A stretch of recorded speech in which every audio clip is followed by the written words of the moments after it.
राजनखेडचा नाविन्यपूर्ण आणि प्रेरणादायी उपक्रम बार्शी टाकळी तालुक्यातील ग्रामपंचायत राजनखेड येथे समाजाला दिशा देणारा आणि संवेदनशीलतेचा आदर्श ठरावा असा एक स्तुत्य उपक्रम राबवण्यात आलाय। दिनांक 16 डिसेंबर 2025 रोजी मुख्यमंत्री समृद्ध पंचायत राज अभियान अंतर्गत एकल मुलांचे संगोपन व शिक्षण करून समाजासमोर आदर्श निर्माण करणाऱ्या कुटुंबांचा ग्रामपंचायत राजनखेडच्या वतीने पुष्पगुच्छ व सन्मानपत्र देऊन गौरव करण्यात आलाय। आईच्या मायेने आणि संघर्षाच्या बळावर मुलांचे भविष्य घडवणाऱ्या या आदर्श मातांचा सन्मान म्हणजे समाजासाठी प्रेरणादायी संदेशच आहे। या कार्यक्रमात राजनखेड गाव व तांडा येथील आदर्श कुटुंब प्रमुख महिलांचा समावेश होता।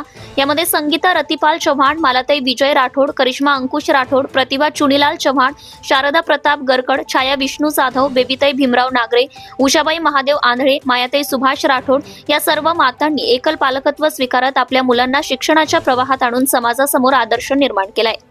या गौरव सोहळ्यास ग्रामपंचायत सरपंच श्री ईश्वर जाधव, उपसरपंच श्री शुभम घुगे, ग्रामपंचायत अधिकारी नितीन राऊत, कुमारी विद्या गायकवाड, मनोज गवई, आशा सेविका नीता जाधव, शोभा ढोरे, ग्रामपंचायत कर्मचारी मनोहर जाधव, रेशन डीलर कैलास जाधव, हनुमान भेंडेकर, प्रकाश राठोड, माजी मुख्यमंत्री युवा कार्य प्रशिक्षक प्रदीप जाधव, सुभाष जाधव, हिरासिंग जाधव, प्रताप गरकड यांच्यासह अनेक मान्यवर उपस्थित होते।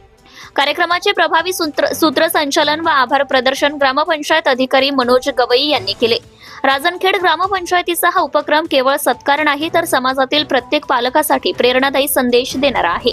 अकोला जिल्ह्यातून प्रदीप गावंडे, धुमाकूळ, महाराष्ट्र न्यूज कार्यकारी संपादक। आपल्या परिसरातील ताज्या आणि महत्त्वाच्या बातम्या पाहण्यासाठी आजच आपल्या धुमाकूळ महाराष्ट्र न्यूजला YouTube वर सबस्क्राइब करा आणि बेल आयकॉन प्रेस करा।